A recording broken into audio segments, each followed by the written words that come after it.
All right. Hello, everybody. This is STS Enterprise Corporation, and this is a So You Want to Be in Business Management session. And today we have some amazing speakers to give students insights on what the real deal of being in the business world. And I'm just so excited. We have some heavy hitters in the industry, especially in the Memphis industry, and I'm excited to interview everyone. So, without further ado, I'm gonna start reading some bios. Now, we're gonna start off with the lady of the hour, Miss Travetta Stewart. Now, Travetta Stewart is a Memphis, Tennessee native, and she has a passion for leadership, service, and community, and it shines through every part of her journey. She earned both her bachelor's degree in business management slash organizational leadership in 2011 and her MBA in 2016 from the University of Memphis. So she's a Tiger pure through and through. Today, she serves as the manager of strategic payables at FedEx, bringing nearly 14 years, okay, of dedication, growth, and impact to the company. Driven by a heart for philanthropy, Trevetta has spent the last 10 years creating and hosting community events and fundraisers that support families, empower individuals, and strengthen the neighborhoods she loves. Giving back isn't just something she does. Giving back isn't something that she does, it's a part of who she is. When she's not leading or serving, Travetta enjoys traveling and spending time with her family. She proudly lives by the quote, by her favorite personal quote, "Don't adapt to the world, let the world adapt to you." I love that. Hi, Travetta. Oh, we can't hear you. I'm sorry. Good morning, good afternoon, everyone. Good morning. We're so happy to have you. And I love that quote. It really kind of shows the type of ambition you have. So the students are going to get a lot of meat from you. But she's not going to be the only person you're going to get meat from. We have Mr. LeClinton Smith. All right. And so LeClinton Smith has resided in and out of Memphis for 20 years. He attended the University of Tennessee at Knoxville, majoring in political science and minoring in retail computer science, following his passions and interests with different companies. His interest has led him back to Memphis in the last 3 years. During this time, his work at Sonoco, a metal manufacturing plant.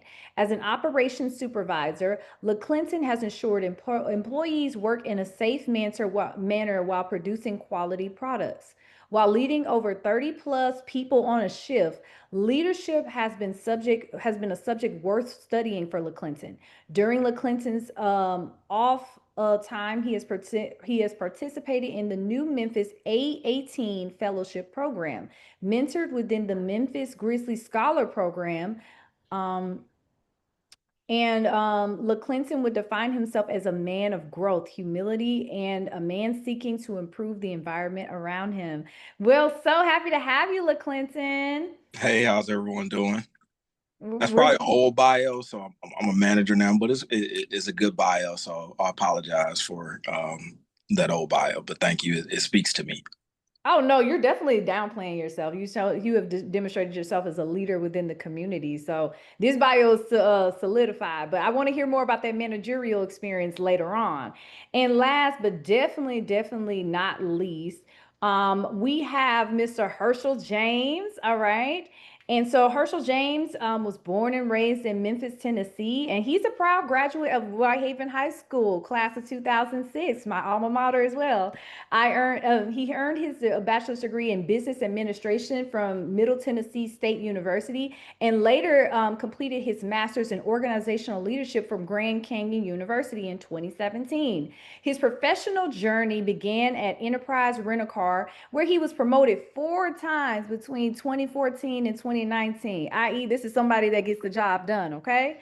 And he gained valuable experience in leadership, customer relations, and operational management. In 2019, he transitioned into healthcare as a recruiter for Maxim Healthcare Staffing, and was later promoted into business development manager, leading his own team of recruiters.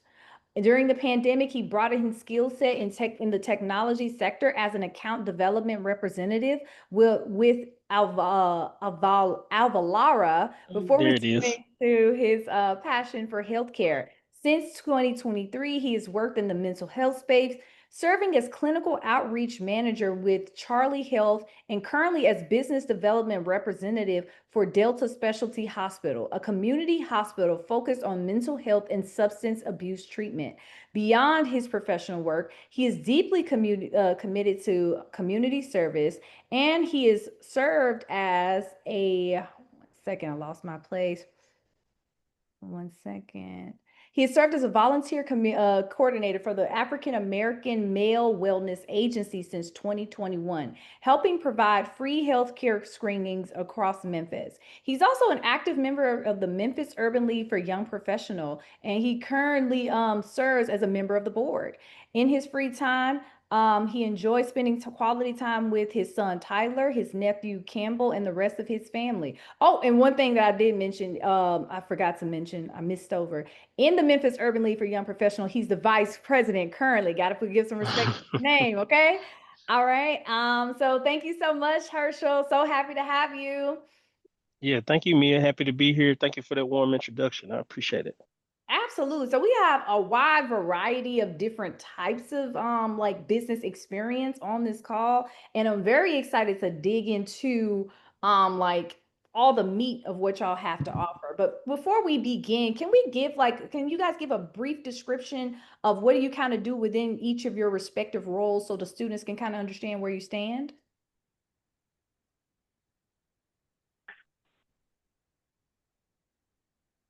I want to go first.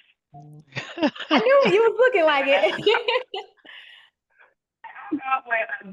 Again, good morning, good afternoon, everyone. I am Trevetta Stewart. I'll go. I'll I go. currently Go ahead.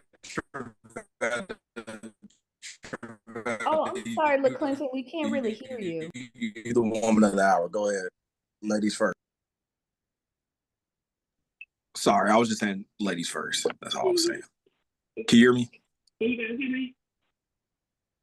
We can hear you both. Okay, cool. So again, good morning, everyone, and good afternoon. I am Trevetta Stewart. I currently work for FedEx. What I currently do at FedEx, I am the manager of strategic payables.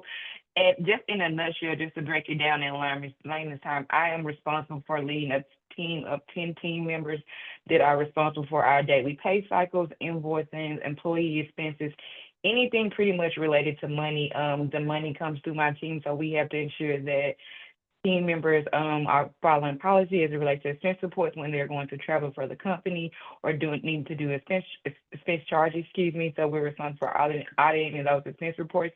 And then on the flip side of that, for any supplier or contractor that does business with FedEx, then my team is responsible also keying in those invoices and making sure that those suppliers are getting paid and that they're billing FedEx correctly. And then we're running those pay cycles to send the money out the door. So that's pretty much what I'm doing. You guys, if you see me with my head down or looking up, it's because I'm trying to approve a pay cycle, just to make sure those payments go out timely to our suppliers so we can keep the operation running. Amazing, amazing. Don't all go at once. Who's next? All right, I'll hop in there. Can y'all hear me? Mic check.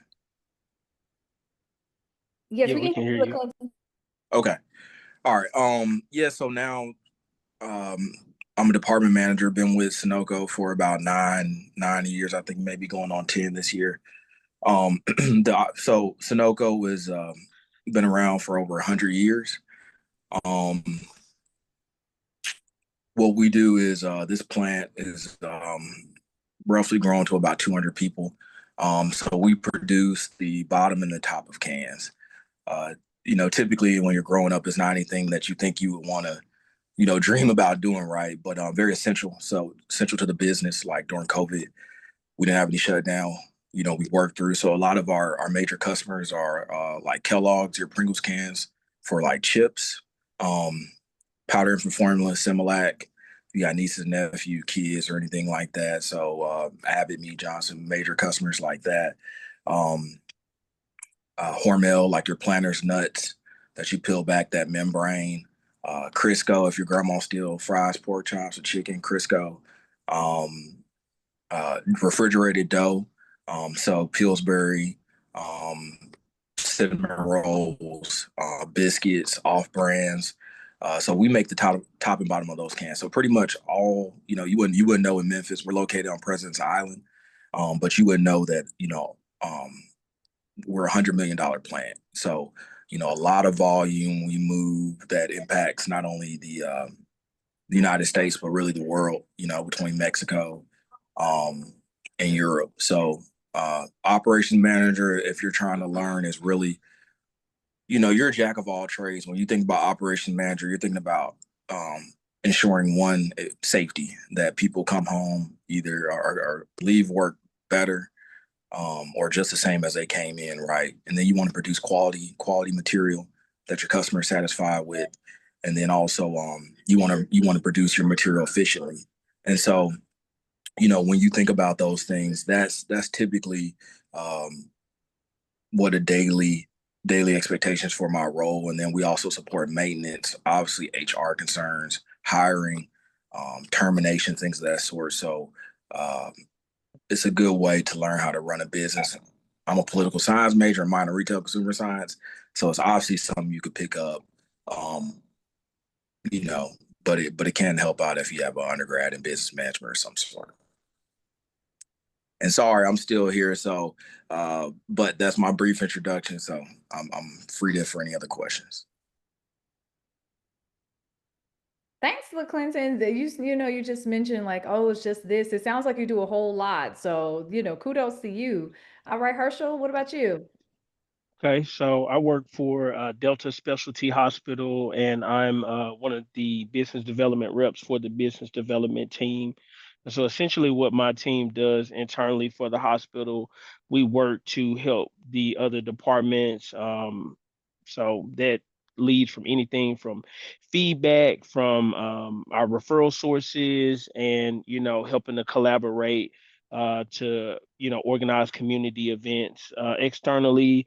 I focus a lot on supporting the different hospitals, the crisis centers, and the care homes that I'm assigned to. So I spend a great deal of my time educating people on the resources that's available at Delta Specialty, making sure they're aware of, any upcoming resources that we have that will be necessary for them. Like we have a IOP facility opening in January, which is basically outpatient therapy, where potentially we'll be able to do some virtual therapy, which is needed in that Parkway Village area. But combining those two, what I do is, I take that feedback I get from our referral sources, like Baptist Hospital, Regional One, and I make sure that we're implementing changes to make sure the hospital is operating smoothly. Thank you So so spreading the much. good word. I think it's really interesting about all of you guys' roles is that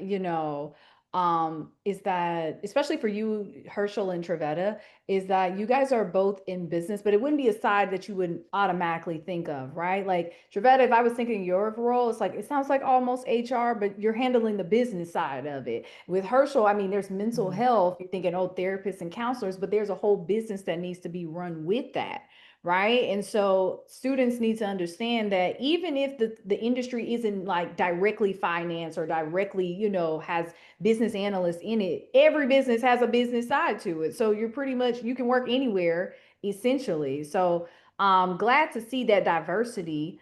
And I did want to ask because one thing I do kind of see is that there's a lot of management of not only people, but resources and different projects and different things like that from all of you guys. And we're talking to college students, right? So, what experiences during college do you think help prepared you to handle these things, or what do you think would be good for a college student to like look into to prepare them if they were trying to take your role or role similar? Well, I'll go first. I would say working with different teams with like your peers and like those group projects, those big projects you're having to work on to really like take that serious because when you get in corporate America or as a leader, you're always working with other people, right? It's not just you that is driving the business or trying to get results. You're going to always either be trying to work with your team to meet the organization goals or also your business partners, and that's going to be a critical key to being able to work well with others, but then also too to be able to hold others accountable. So while you are in these, like I said, in your classroom or doing these projects for your teams and stuff like that, I will strongly suggest that you develop those skills of how, how not only to work well with others, but how do you work strategically to also hold other people accountable, and what's going to be your position when sometimes you're struggling to hold that accountable, or your friend is dropping the ball, your peer is dropping the ball on the things that they're doing, because that does happen a lot in business, but you do still have to make sure that you're meeting that organization's goal or whatever you guys have been committed to from your upper leadership. Ooh, that's hard, Shavetta. Everybody hate those college, those projects where you have to work with other people. Everybody hates those, but that's really what's gonna cut your teeth, right? Because management, you gotta learn Right. how to deal with people. 100%. That's probably the best and the most challenging part of the job, I would say, is people and also yourself, right? I would just say in college, one part of I would say a life changing was there was a lady that was doing seminars how to be an A+ student, right? So specifically, I would say if you're in your classes, sit in the front of the class, get to know your teacher. Your teacher are human beings, just like a manager, a supervisor. They're human beings. So if they know you, they know who you are, they know your work ethic, they're more likely to work with you. And then when you do have some challenges, because you're going to be in the field and you're not going to make all your deadlines, you need to be honest when you sit in interviews. I mean, that's probably going to be a top question. Tell me a time when you weren't able to fulfill a deadline and what did you do about it, right? Were you honest? Were you upfront? Did you see it?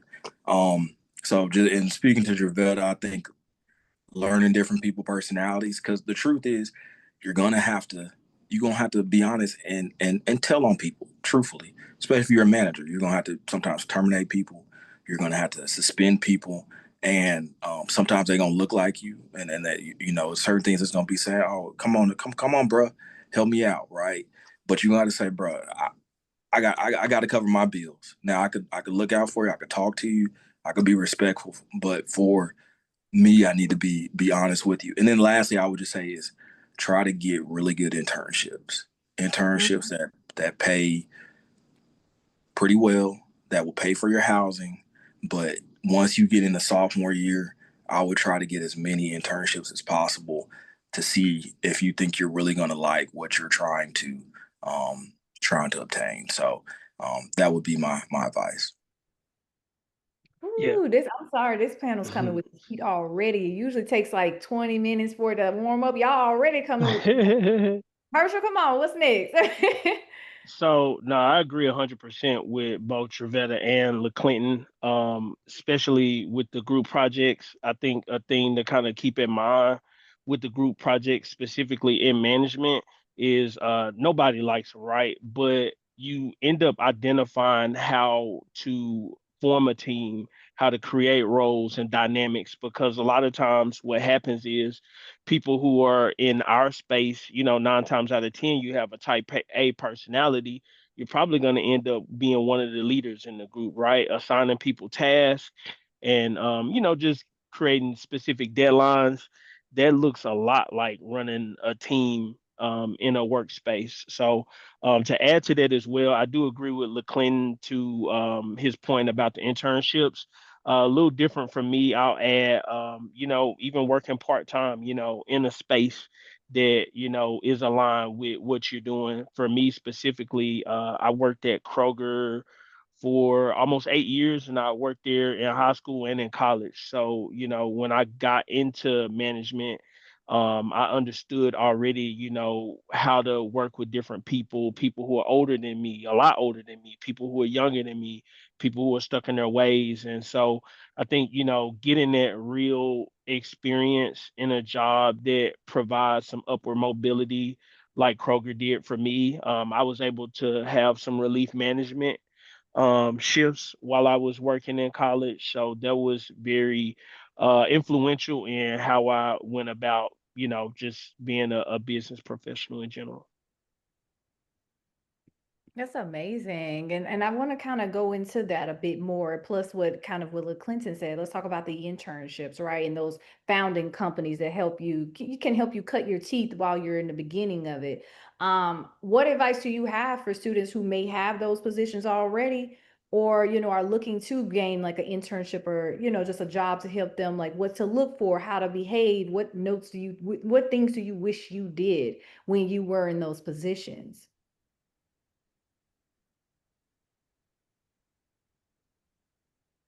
I would say the biggest thing for me is if you're already in an internship, be a For sponge. Make me, sure. y- you good. I got a major delay. You got to be a sponge. I got. Yeah, no, be a sponge. I think it's important to, look and see what's happening not only within your role in that internship, but in those other roles that you may end up working in the future. There's always hierarchies that you can Google or, look up online to figure out, what role you would directly end up in after you completed that internship. So take time, ask those people questions about their day to day, ask them if there's something specifically in college that prepared them. So you may be able to implement that into your college, career as well. Yeah, I agree. Build those relationships and try to see if you can retain the relationships because you never know. Um, people may offer you a position. They might leave a company and think about how great of intern Herschel was and be like, hey, Herschel, what's up, man? I got a position for you, right? So, I agree with that. Also, I would just say when you're thinking about internships, do your research. Certain ones are not paid or certain ones expect different things. So, I think with like Sunoco. I got previous experience with like Union Pacific Railroad, which sometimes the companies that are not as popular or don't carry the name per se. I know Memphis like a big Nike, right? But sometimes you may look at okay, who's behind making some of the things for Nike? If it's that's just an example, but who's behind making some of the material and things of that such, and how do they pay? Do they pay well? So I would look at the industries and see, depending on what you're passionate about, but we also want to make a good living. So I would just do the history, see if you can do some research, use LinkedIn, see if you can reach out to some people. Maybe they're in a position or they're new in their role or they're around your same age, and you can ask if they intern, what do they think, and get feedback from them so you can get a more maybe honest and well-rounded feedback for the internship. So, but I do agree with Herschel. It's also good to work your way through with a company because I think that could be beneficial. Also, with them potentially offering you a position once you graduate because they know your work ethic, they know who you are, and it'll be easier sometimes to attain a role with the company you work through college. And I just want to piggyback off what Harsha and LaQuinton said, and I'm kind of going to flip the coin real quick. So one of the things I would say, is network, right? Make sure while you're doing your intern that you're networking, right? And also, too, the second thing, make sure you are building a brand and having a work ethic, a good work ethic while you're at the internship because you just never know who, regardless if they're in that company or they're outside of that company. But you want to make sure that you're not just there saying, okay, I'm just doing it just to check a box or just to get money. Like it's bigger than money, right? Remember, you're a young professional, you're in college, and you're trying to build your brand and your network is going to take you so far along, right? So sometimes I know the person said trying to get those internships that are going to pay and pay good and stuff like that. I agree, but sometimes you might have to take opportunities that not are either not paying good or not paying at all, right? Because if those opportunities are truly the field that you want to go in, then I strongly suggest that you take up on those opportunities. And you never know, you could create an opportunity for you to actually potentially receive some funds and stuff like that. You just never know what that company might have to offer or what somebody else might put you in position. But don't be afraid to take those opportunities that don't come with money, especially if they line up with your career path. And then also too, don't be scared to take on the hard work, like what Quentin said. Like do some of those things that, or go to some of those companies that are not the big shining star, right? Go to some of those underdog companies where you probably can be the most valuable or get the more resources. And think about that, and just always again think outside the box. But number one, I can't stress this enough with college students. Make sure that you are building a brand that truly represents who you want to be in the future, because your brand is going to take you a lot of places. Sometimes the experience can't take you and money can't take you, but who you are to the core and what you represent will get you really far. Finger snaps. Yeah, you dropped some heat with that one, Trevetta. But let's talk because I want to explore that more though. When you say building a brand, what does that look like for a college student, right? What tips can y'all give with the brands that you have built for them? If you make a Well, for commitment, me, I'll just say no. Go ahead. No, go ahead. all right, I would just say, we talked with LinkedIn, obviously, take advantage of a good headshot, and I'm sure if you're in college, they might offer that for free. A good LinkedIn profile. If you make a commitment, honor it.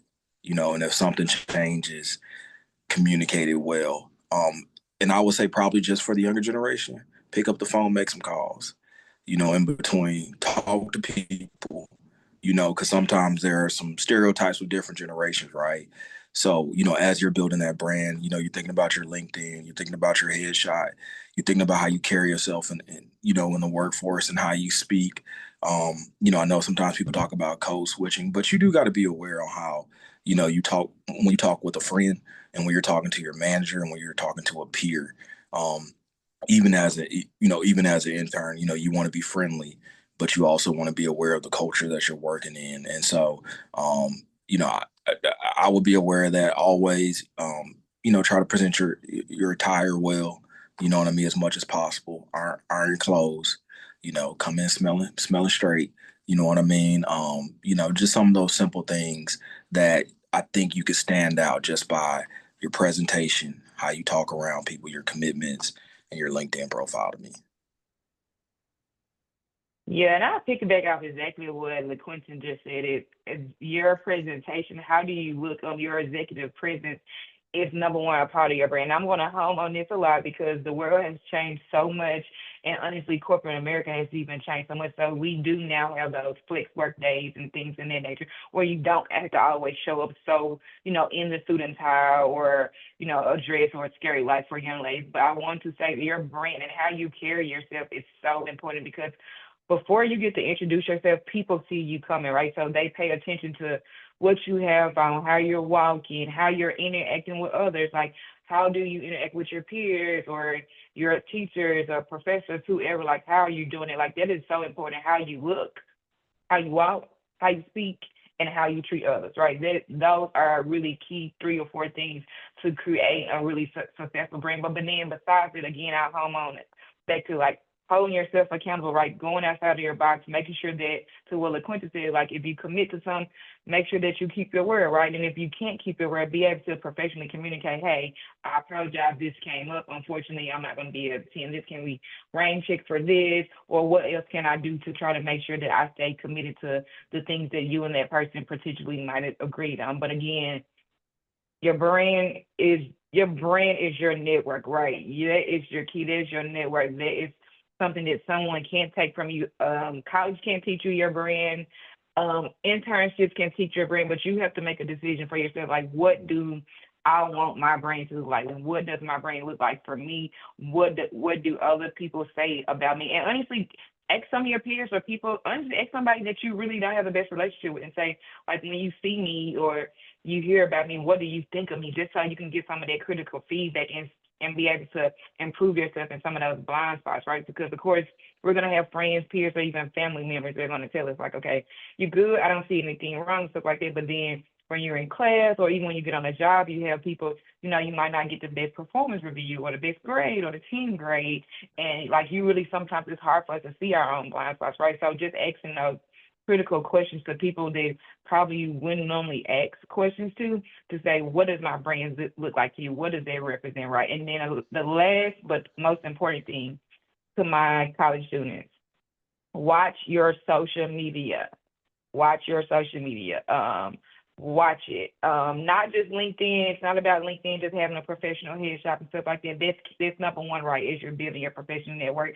But when you think about TikTok, Instagram, Facebook, Threads, any social media platform that you have right there, you need to make sure that that is also representing your brand and who you are, especially as a young professional, because jobs do go out there and look at your, your different social media platforms. And I know social media is very powerful for a lot of good reasons, but if you're not protecting your brand, it also can hurt you as well. So please watch what you're putting on your social media, how you're carrying yourself on social media, and then I'm gonna take it a step further. Watch what your friends and family are tagging you in on social media, especially on Facebook, because people can see that as well. But make sure that whatever you do, that your social media platforms truly represent who you are and where you're trying to go. Yeah, I agree with everything you just said, Trevetta, LaClinton as well. When I worked at Enterprise, one of the main things that I kept from Enterprise that I take with me everywhere is one of their sayings is your brand is the most important thing you own, right? So when you mentioned brand earlier, Trevetta, that definitely resonated with me a lot. I think for me, on just a couple things I want to kind of add to that conversation, specifically in work settings. You know, we're young professionals. A lot of jobs have team outings where you're able to, fly around the country. I've been on jobs where I've been flown to different cities, been to jobs where I've had outings where they've rented out buildings. You need to be very, very conscientious of how you're conducting yourself in those workspaces, not drinking too much alcohol, not having inappropriate conversations. Just because you're not in a work setting, you're still with work people. You need to be careful of political conversations. It's very nuanced, in these, times that we're in now, to be very conscientious, like we were saying with your brand. It takes years, years, years to build a good brand, but it can be destroyed in seconds. So, being conscientious of what you're doing, what you're saying in those workspaces, regardless of whether you just got off a plane and you're in Miami, you're still at work, so you need to be conscientious of that. And then also, I think LaClinton mentioned something when we started talking about brands, about your relationships. One thing that's always worked for me is I work hard. I'm a hard worker. I don't halfway do anything, and being in those situations have led me into career opportunities that I wouldn't really have fathomed being able to be in, because I feel like I didn't have the work experience necessarily. But guess what? There were people who I worked with in the past that were working in some of those spaces that knew me and knew that, hey, I can teach this person this specific part of this craft. I can't teach someone how to be a hard worker. I can't teach someone how to be professional, how to show up on time. So those things for me are definitely very important. I leaned up a little bit because I'm very passionate about brands. So I agree with everything everybody said there.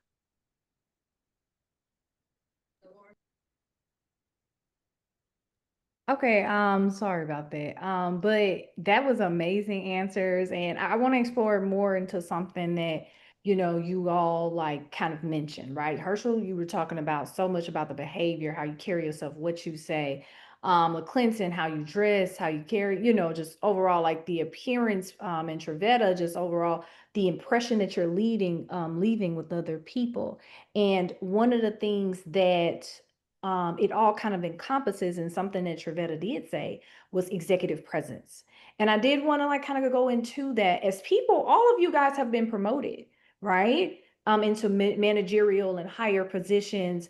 And you probably weren't the only people on your teams working hard, but you guys were the ones that were chosen to be promoted. So what do you think, cause, like, what do you think is the difference? Because hard work, we all know, is not the only thing to get you to that next level, to get you to be that team leader. So what does someone need to do or have to take it to that next level, from just a hardworking employee to an actual change leader?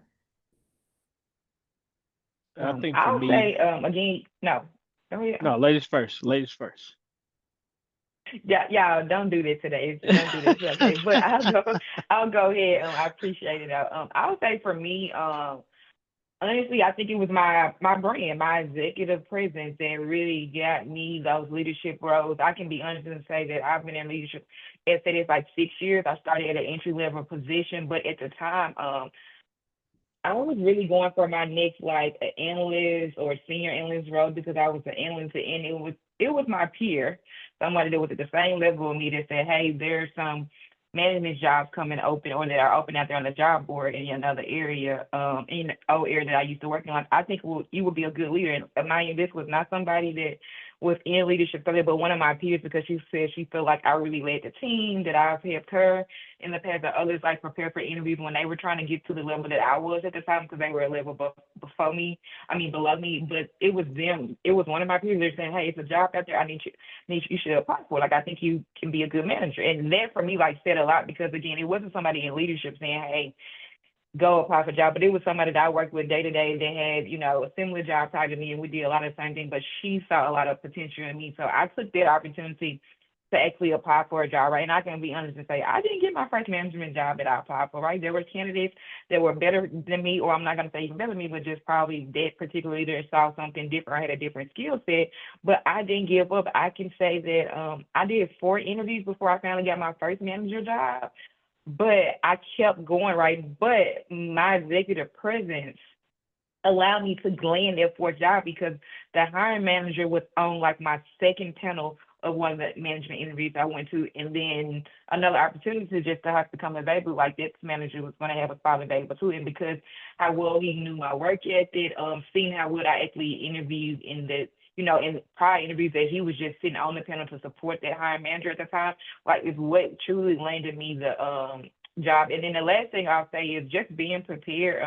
Prior to that, I had a mentor, and like I said, I was getting ready to try to, prepare for my next entry level job. As like a senior analyst versus a regular analyst. But I had a mentor at the time that was a senior manager, and she would help me practice like mock interview and my executive presence. She was like, I'm going to practice with you at the management level, though that's not where you're trying to go now, or I wasn't even really in my view at the time. She's like, if you can get it at the management level when you were trying to go for that next senior analyst or advisor role, then you definitely will be able to knock that interview after a while or be able to have those skill sets to do that job. So that's really what helped me. Being prepared, again, watching how you treat others, building that brand besides, like you said, of not just being a hard worker, but how well do you get along with other people and can you lead other people too when you're not even in those high positions?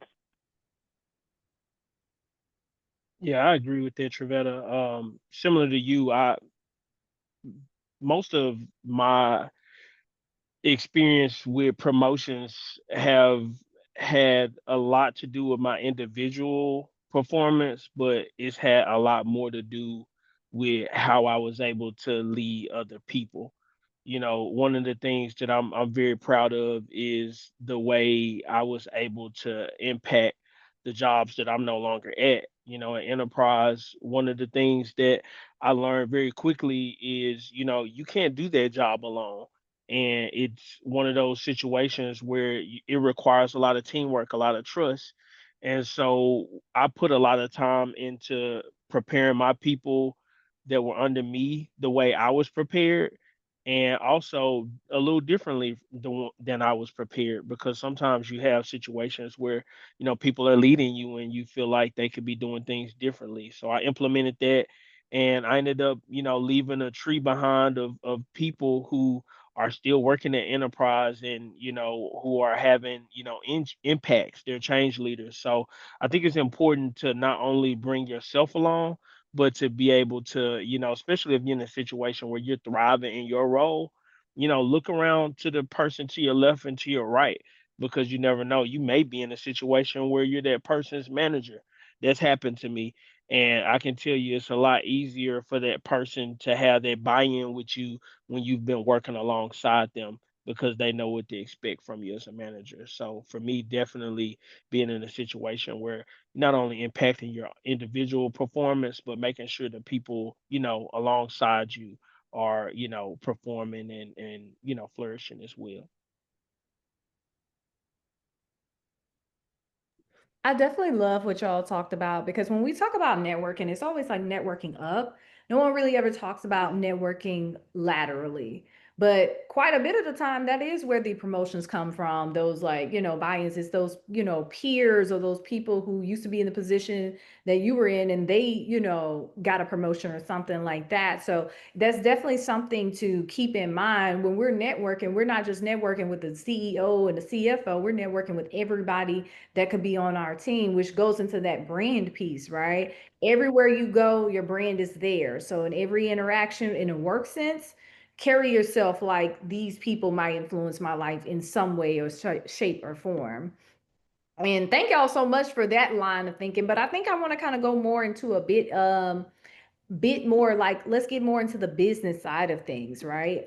Because that line of advice is amazing, but it is kind of the type of advice that everyone should be looking into, whether you're in corporate America or business or the hospital or anything. So I guess like one thing that I would like to ask, and this is something that a lot of students are currently experiencing and going through, AI, right? Is AI affecting your job in any way? Is it helping at all? Is it something to be concerned about? Would it possibly take your job? Where does AI stand in the business world from what you guys are seeing?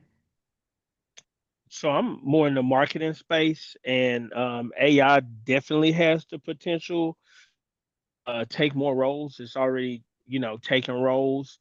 With my role specifically, there's a human level that I think, is not possible to replicate at this point. That human interaction, like someone actually being able to listen, provide empathy and then follow up. There's just something about that relationship building that I think, AI is going to, have a very difficult time of, being able to format. But of course, email blasts and even the AI phone calls now. So those are things that can be duplicated. But also, AI is something you can use to your benefit. For me, I use AI a lot in my strategic planning in my field strategy. I have a assigned territory, and sometimes I want to dive a little deeper than the information that I have readily available from the hospital. So, I think it's always important, regardless, even before AI, to fact check anything, make sure that, it's credible information, do your due diligence there. But I think, in my specific space, you can use AI as a resource and tool to help you work smoother. But I do think that AI eventually will have, more of an imprint on marketing, but there's just something about the human interaction and what I do specifically that I just don't see it changing. Yeah, and so like with your role, Herschel, because it does seem that Trevetta and LaClinton need a second. With your role specifically, can we talk a bit more about that human interaction, that network, that like relationship building aspect? How much does that communication beyond just working with your team, working with people below you or above you, like just managing relationships with community partners and stuff? How does that work? Yeah, so a lot of what I do is in person. We have a lot of different, different alliances and different programs that everyone in mental health is connected with. So depending on what you're going to, there's spiritual connection, networking events. We have Tennessee Mental Health Association where we go over as regions things that we want to implement into the actual market. So, a lot of times what ends up happening is those moves that you need to make in order to better your hospital with certain relationships. Sometimes they happen in those in-person meetings. I had a meeting last week where, pretty much every mental health facility in Memphis was there. And I ended up speaking with someone who I've been trying to get in contact with for a couple months. He walked through the door and, now he's coming to Delta to tour next week. So I think things like that, AI definitely cannot duplicate. There's not a way for you to sit in a meeting amongst people and gain respect. Can you have some kind of note taking device that, is spurting out emails to people afterwards, yes. But a lot of time it's that human interaction where, I think things are being driven from one place to another in terms of progress at work. And LaClinton, thank you for sharing that, Herschel. I wanted to see with you, LaClinton, with AI, what is it looking like with your company, your specific role? Do you feel like it's helping? Do you feel like it could possibly be a point of concern? Where is it going from your position in the business world? Yeah, so I'm in manufacturing. So with advanced, we're not technically advanced manufacturing. So obviously, I think with some advanced manufacturing, we're very hands-on in our plant. So we still have a lot of operators. We have material handlers that's moving material and things of that such. So it's been stable, but you will see probably some sort of you'll hear different industry. We have different plants that have robots and things of that such to move material instead of having that individual. In my specific role, I use Copilot. Our company, with the big companies, you got to go through security measures. But just as far as in similar to what Herschel said, being more efficient with some of my emails, double checking my wording, just reviewing, especially if I feel like this is a high level email or it's gonna go up and down the chain and sideways.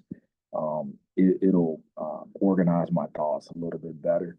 Um, and then you can actually, some statistical information you need, but naturally you still need to be able to interpret that information. And AI, from what I understand, and when just people I hear is you need to be able to know how to use it, but it still can't make certain decisions. It can't understand, every single input and output that you gather through experience. So I think it gives you a lot more information um, in a faster matter, quicker matter. But that human element of understanding how to utilize that information, which is wisdom, basically at the end of the day.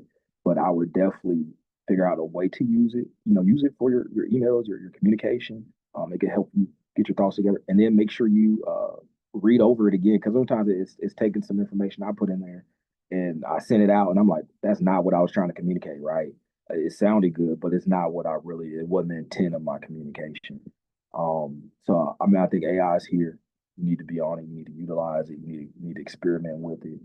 But in the manufacturing world, I think, especially for management, I think how can you use it to analyze information and help you make better decisions. Because it's still not going to understand every aspect of why you're making the decision, but you can utilize it to organize your thoughts and analyze data, and then you can present it out maybe a little better to make better decisions. And that's how I see it in the manufacturing space. Okay, so it's like more of a tool. Trevetta, do you have any perspective on AI and how it's been affecting your role in your company?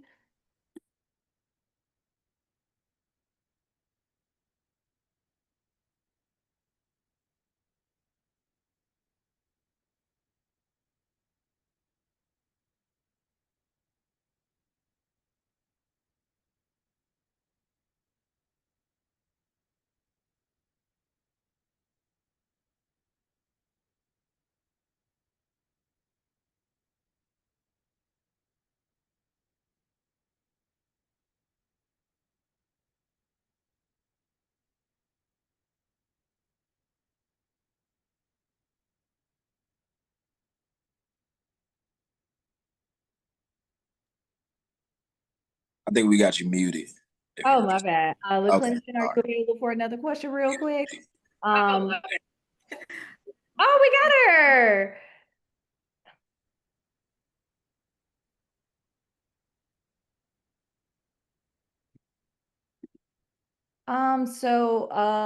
We were pivoting to a bit more while we're still waiting, like audio issues to resolve. Oh, Trevetta, can you hear us? I mean, can we hear you? I guess that's the question. I can hear you. Can y'all hear me? Yay, we I can. can hear y'all. Can y'all hear me? Yes, we can. My question to you, Travetta, is what I was asking everyone else about AI and how it's I can affecting hear it. Okay. the It's, company.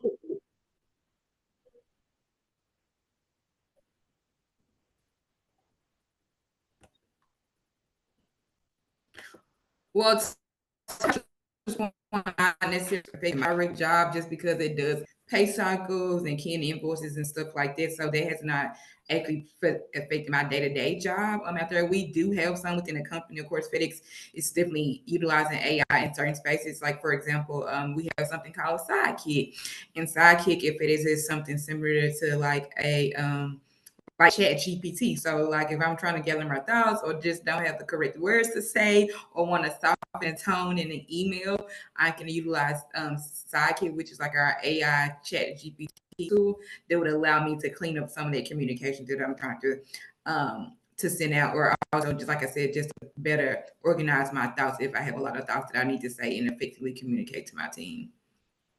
But outside of that, you don't see it like, for example, taking over roles in your department or anything like that anytime soon? No, no. All right, that's a little relief for students. Is again, like everyone kind of mentioned, it is a tool that like a calculator, right? Like a Right. translator, but it will not replace you. So I guess that like it could give students a bit of woosah. Um, Yeah. for at least a minute. We don't know what the future has, but I do think that Right. the is bright for a lot of students. It's just going to look a little different from what it has been for the past 50 or so years. And so I do want to ask you guys, what do you think is the biggest difference? Like we're going into these like business type questions, between managing projects and managing people.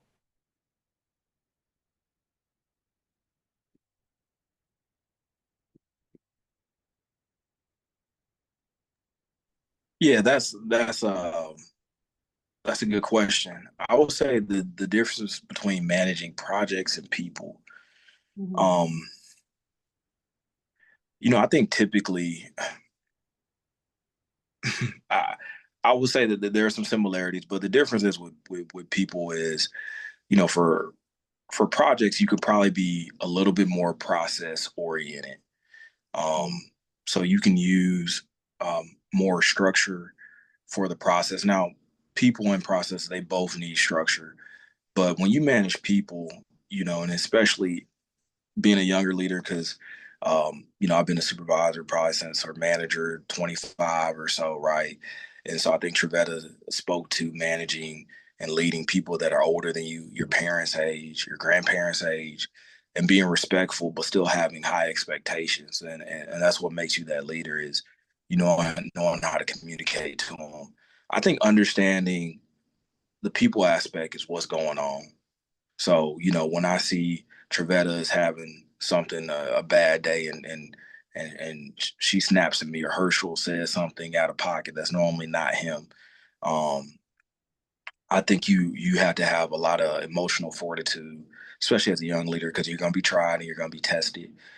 They're going to say some things to you that's disrespectful, um, that they shouldn't say, and so you got to know your boundaries and knowing what's funny and what's not funny, and pulling them aside and addressing those things. So the people aspect is, they have things going on. They may have a death in the family. They may be having challenges with their children. They just may have something going on outside of work that's impacting them in work, and having that understanding of you trying to set the expectation, but also being able to empathize and sympathize with them, and sit them down and say, okay, hey, what's going on with you? How can I help you within the company guidelines or within reason to ensure that you're working effectively. But I'm also being understanding, and if I could point you to some resources or something like that, so you can be effective here. But also, we know that you're working for a livelihood. You're not living to work. You're working to live. And so I think that's the biggest thing about project. Sometimes you have less emotional attachment, and with people, just being in the management, I've had to terminate people that I'm be like, man, that I felt like he or she was they were good people, but you got to put the emotional aspect aside, and do what the job requires. So I think the emotional attachment and then just understanding that people can be more fickle and you got to understand what's impacting them outside of work and sometimes in work. They don't have the proper tools, they don't have the proper resources, they feel like you're not listening, and that impacts them. And then lastly, you're not going to appease everybody, you're not going to make everybody happy. Even if you feel like you did all your checks and balances, you got to live with, you know what, today you're going to be mad at me. And that's okay. And maybe a week, and maybe 2 weeks, maybe the relationship changes completely and you don't feel like you we can't have the same relationship. That's cool. You show me who you are. Um, and that's okay. And so just know when you go to work, you're not going there to make friends. If you do make some friends, cool. But you're there to try to provide for your family and do a great job for the company and do that. And hopefully you do make some friends, but just know it's going to be challenging if you're trying to please everybody. So I think that's the biggest difference. It's just the emotional aspect and being able to adapt to different people's personalities and what they got going on in and outside of work. That emotional intelligence and fortitude. I like that word. Herschel or Trevetta, do y'all have any opinion on that? Yes, I can definitely pick it back. Can y'all hear me? Yes, we can. Okay, perfect, perfect. Okay, I definitely will pick it back off what Clinton said. That emotional intelligence is going to be key when you're in leadership because again, you're managing people, not the process, not AI bots as we were talking about. You're actually managing people that have real life issues, emotions, and stuff like that. But I think at the end of the day, because I am a true people person, so I do empathize a lot with people and stuff like that, and try to give people a benefit of the doubt. But also too, I think being able to have that emotional intelligence still effectively understand. Like some days I can't, be as aggressive with some team, right? Some days I have to be a little more passive if they make me aware of a certain situation. But then also too, just realizing and reminding that team member and myself that we have, there's goals and metrics and stuff that we have to meet, right? So sometimes just making sure I effectively communicate that to say, okay, I understand today is not the best day, but when can you get this deliverable done, right? Or then also just being honest with my team to say, some days, even when we're not having bad days, like we're gonna have to, the best days, we're gonna have to lean on each other because some deadlines we can't, push back. There's still some things that we have to do. Like I said, in my particular role, we still have to run pay cycles every day. Like, so we have to make sure that money is going out to our suppliers to keep FedEx operations running. So we have to really be able to pivot and lean on each other when life happens. I've had team members that have had deaths in their families, including myself. So it's like being able to pick on each other, piggyback off each other to support each other, knowing when to take a step back. I can honestly say sometimes I have to take a step back, or I even tell my team like, it seems like you're running thin. You might need to take some time off. Like you're becoming too overwhelming, or you're not able to successfully do your job, or just feel like it's so much stress. Like being able to identify that as well. That's one of the things I can say. Not as being a leader, but I also would say I love about my boss. Like I know myself pretty well when it's time for me to take off, but he also, because we've built such a good relationship, can see sometimes like, okay, he's like, when you're going to take out, like, when is the next time you got to take out? Because sometimes he can see, like, okay, it's time for me to take a step back. And it's okay to take a step back, but I think being able to effectively communicate that and understand that you are still human, we are not robots.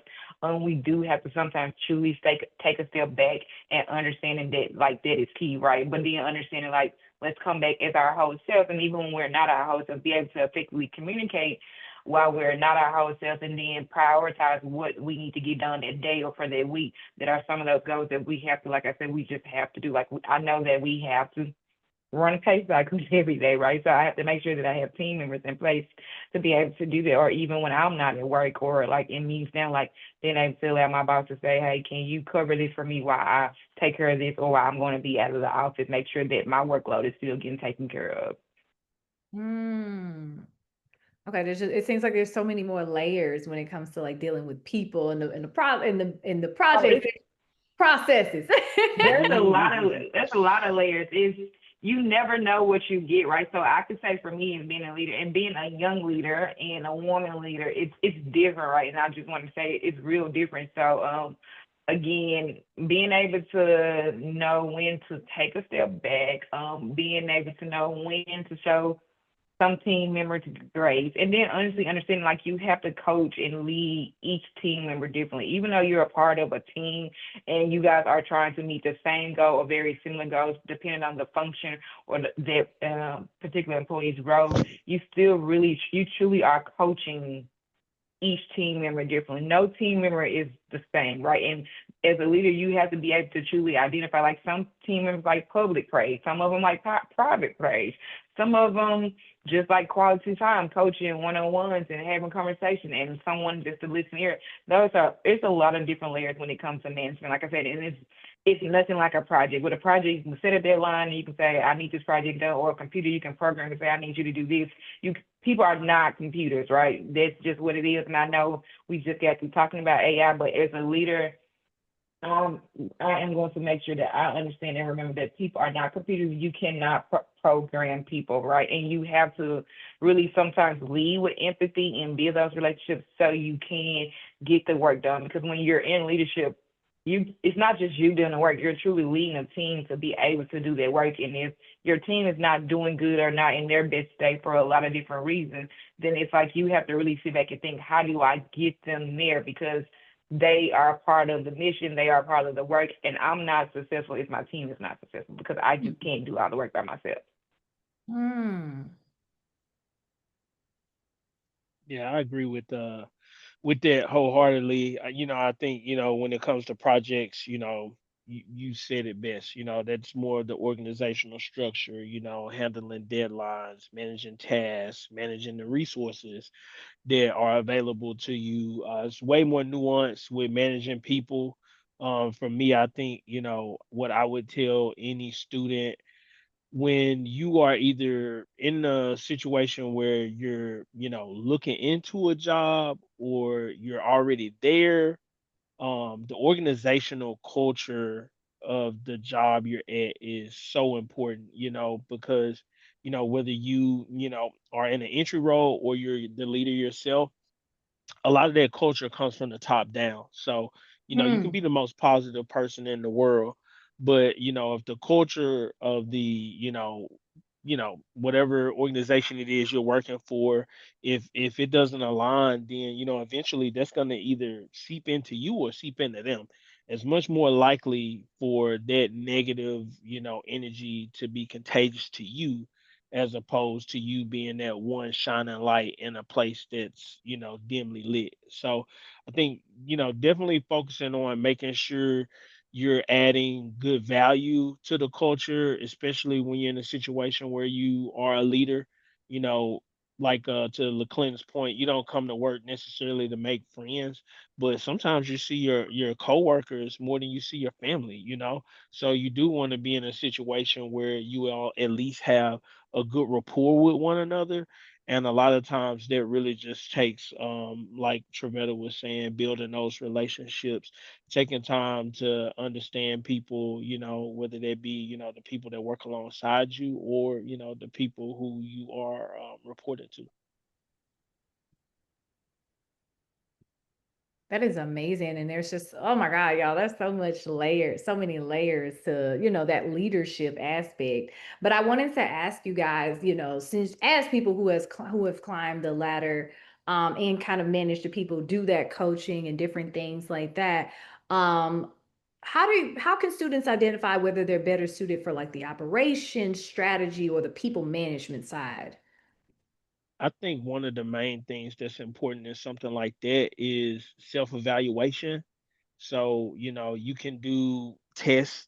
Are you an introvert? Or are you an extrovert? That's the foundation there, because if you're an introvert, you don't really like working with people, you're not a people person, then like working as a manager of over people, other people, it's going to be not only difficult for you, but the people working underneath you.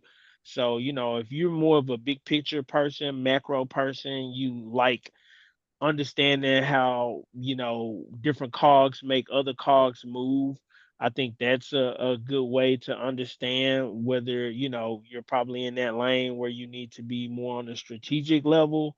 But for sure, I would say, understanding who you are as a person. I started off as a computer information systems major at MTSU, and I learned going into that, to those core classes. I was looking alongside the people in my classes. None of them really had any personality. They didn't like talking to people. They were very much so withdrawn into their computers. And I had an epiphany. I was already working at Enterprise. I mean, I'm not sorry, Enterprise at Kroger, doing some management relief. And I realized I was like, you know what? I'm a lot better with people. So, sometimes you can have a situation like that where you're a year or two in and you realize you may need to pivot. But, if you're doing a self assessment early, I think that would help you, understand where you're best suited. Hmm. Yeah, and I'll just pick it back off what Herschel just said. Hey, knowing yourself is really truly key. Knowing if you're an introvert or extrovert, and then also too taking some of those self assessment tests out there. I know for SCS students, there's been a part of this. One of the things that we have the students take at the beginning of each session semester when we're getting ready to start, like the first beginning when they start in August. So taking those assessment tests and really understanding what does the assessment test take about you. But then also, again, before you get into those assessment tests, remember you're filling out the assessment test, right? So you already know, like, if you like dealing with people, are you a morning person? Are you really like a problem solver? Do you rather just be left alone as an introvert, right? Or are you a true like extrovert? When people ask you questions or when people lean on you for support, how do you interact? Do you like close off or do you like open your arms for helping hands and come up with bright ideas? And you really can do it in your day-to-day life. How do you interact with your family? How do you interact with your friends? Do you more so take the back seat role and be an introvert, or are you an extrovert? Are you always trying to plan things for your family and friends? Are you always trying to problem solve for other people? Like those things, your day-to-day life would tell you, like, are you ready for leadership, right? Because again, leadership comes with so many different levels. It's not just leading people and some fancy title. It's nothing like that. It comes with so many different levels and layers of knowing yourself and being willing to know others and lead others and empathize. I can't stress empathize with others more because a lot of times we don't know how to feel about something if it hasn't truly happened to us. So for me, like if you can't take a second look or take a step back to look forward or look backwards and say, okay, I understand why this person feels this way or why this particularly might have affected this person, then you probably don't need to be in leadership because everybody is not going to have the same vision as you. They're not going to have the same work ethic as you. You're going to have to truly learn how do you delegate right and how to pull out those strong skill sets in other people, even if they're not something that you're used to or they don't have everything that you want, everything that you need as a leader. Like, how do you coach them to be able to do this? So again, I encourage anybody that wants to get in leadership, like, start managing your day-to-day life and seeing how you interact with people. I can tell you, I am a leader and just a business person through and through, even outside of my 9 to 5, what I truly get paid to do. But like that's how I lead with my family and my friends. Like I'm always trying to help them, trying to be a resource to them, trying to be empathetic with them, trying to help make decisions, comfortable decisions and uncomfortable decisions. But I really lead my life by being a leader and being a servant leader at that, right? And then being able to identify the type of leader that you are, right? Because you have leaders that are not servant leaders, and there's a lot of different other types of leaders out there. I won't home on in that, but I home on that I can say that I'm a servant leader, and that's by leading with my heart and trying to empathize with people as much as I can. Hmm. That's amazing. You say you whip them into shape in your day-to-day life. I love it. Yeah, you gotta walk it. You gotta walk it. Yeah, okay. And so I guess another question is like, so when things are getting a bit difficult, well, Clinton, did you have anything to add? Nah, they covered it. I'm good. So let's say you have a major project or, something that's very important for you to do, and for some reason, you're lacking resources for one way or the other. Like how do you prioritize what needs to get done first when got deadlines coming up, resources are few, people calling out, like how do you prioritize in your day-to-day life, when you're at work? Yeah, that's a good question. I'll hop in there. I think that you're gonna learn a little bit by failure, and I know that don't sound great, but you're gonna learn a little bit by failure. But um, talk to your leader, talk to your supervisor and manager, and be transparent. Right? Hey, here's what I have going on. I want to make sure that I'm prioritizing the right thing. Here's what I'm thinking. Now, I would recommend you having an action plan, right? So have an idea when you're coming to them. Hey, here's what I'm thinking. I think I want to do this, this, and this. Does this make sense? Is this what you really want me to focus my energy on, or want the team to focus their energy on? And I think if you do that, then hopefully they can help guide you and navigate you the right way. And then, if you need a little bit more time, um, you know, try to do really out, right? So, for me, I know if we can't make a certain order, sometimes it's my fault. Sometimes it may not be my fault, but I try to get in front. I want to notify our customer, hey, we had some things go on, and um, you know, I won't be able to make this date, but here's the date that I believe we should be able to make, and I'll update you, as we get closer to that date. So that's just my small advice. They probably got some better advice than I got, but that's what I got. I know No, that's really, really good advice. It's good advice. And I'm gonna pick it back off the advice that you said, LaQuinta. I'll say being transparent is key, right? Make sure that you're being transparent with your leader, your leadership, but also your team too. Like if there's deadlines that you guys have committed to meet, like making sure that you're being able to effectively communicate if you're going to be able to complete those deadlines. But if you're not, like the more proactive you are and the more awareness you can bring from a communication standpoint to say you're not going to be able to meet those deadlines, and the more accepting of your leadership that they will be. Not saying that you'll get it passed, but being also okay with them saying no, that's not acceptable, right? Like we got this deadline, we got to meet it, and being able to pivot and willing to do the work to get it done. Sometimes that means you might have to work long hours. Sometimes that means you might have to stretch your team a little further, right? And communicate, get things done. Sometimes as a leader, you might have to jump in and say, hey, I'm going to take on this additional work. I can give you an example right now where I have a team member that is actually out on LOA, and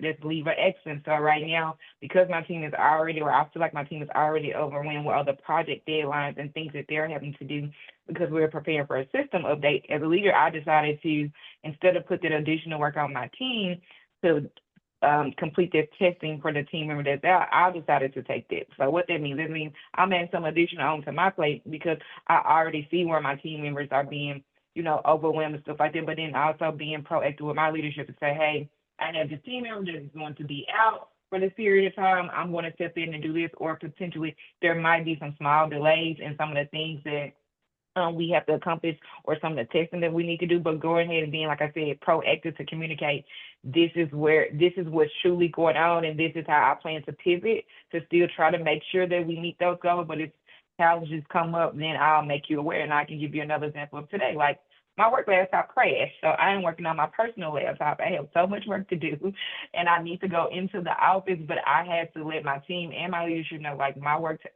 laptop has crashed with this today.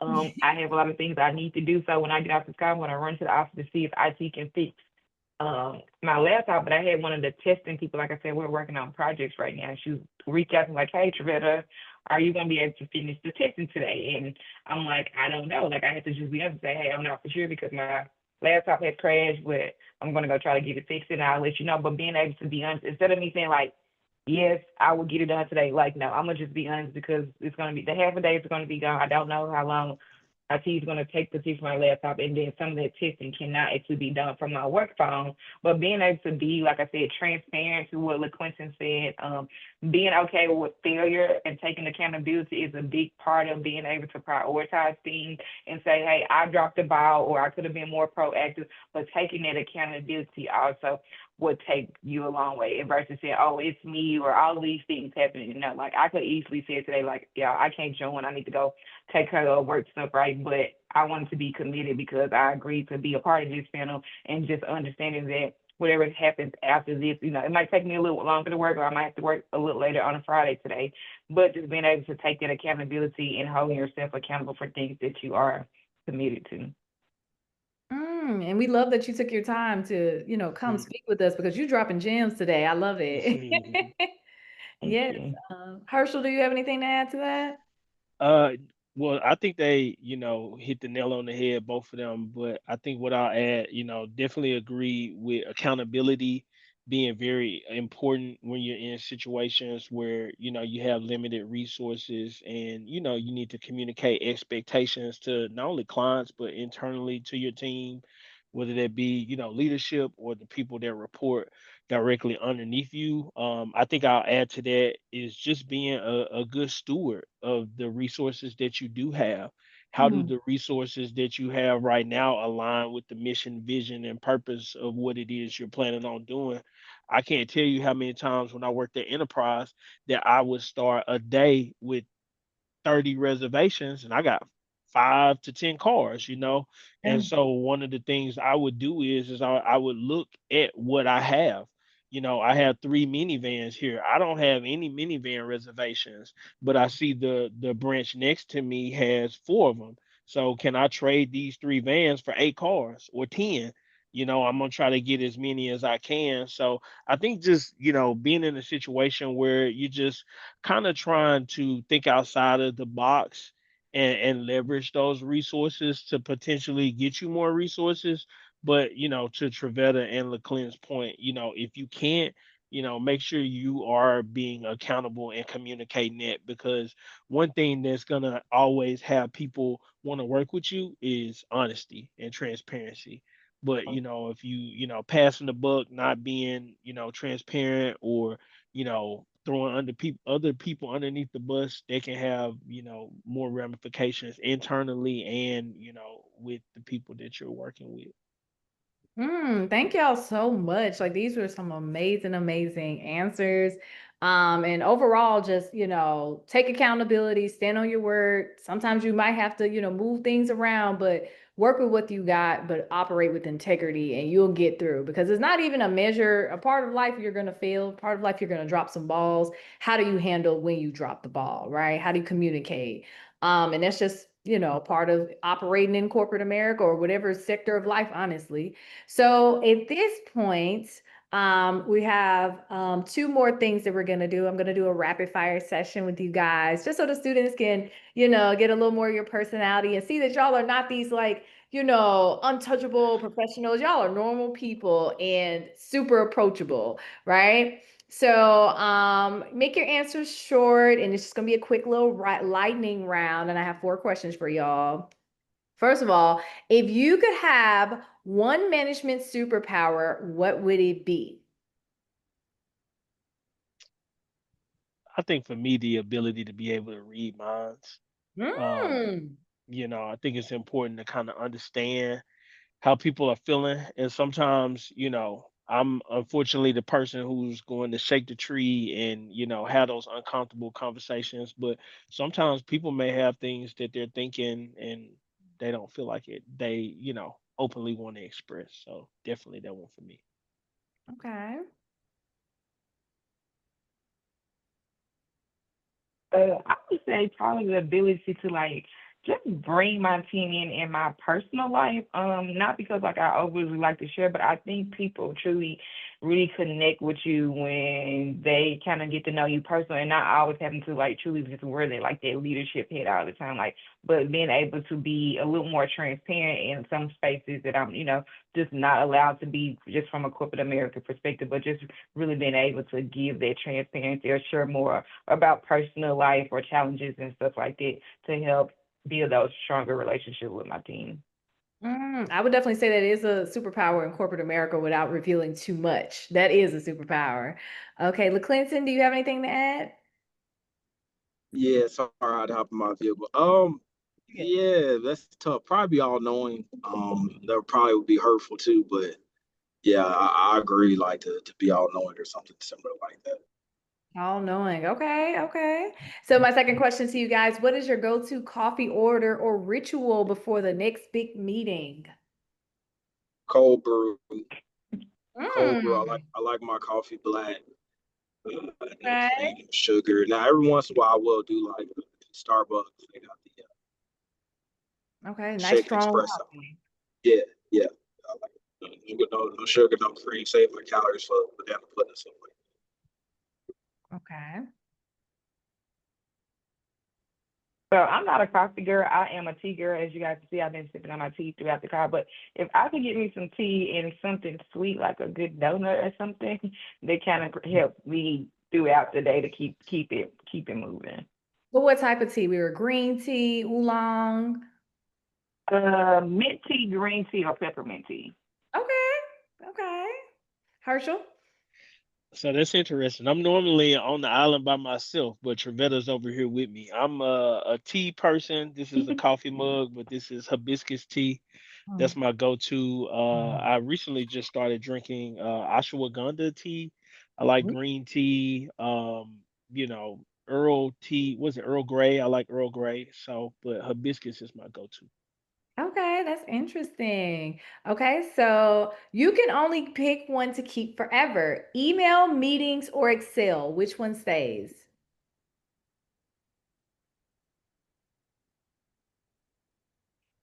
Excel. D. No.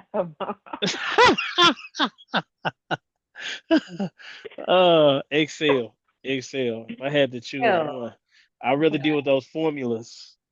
Okay. What'd you say, Trevetta? I said D, neither, but since I have to pick out of the three, I'll probably take probably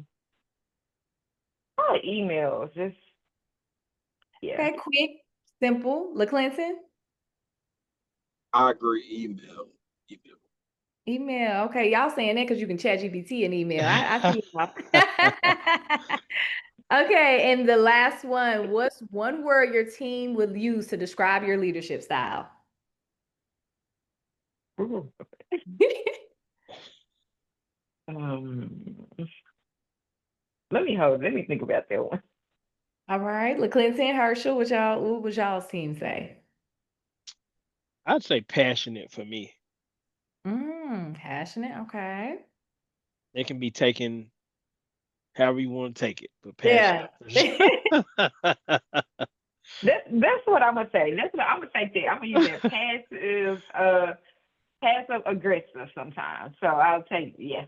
Okay.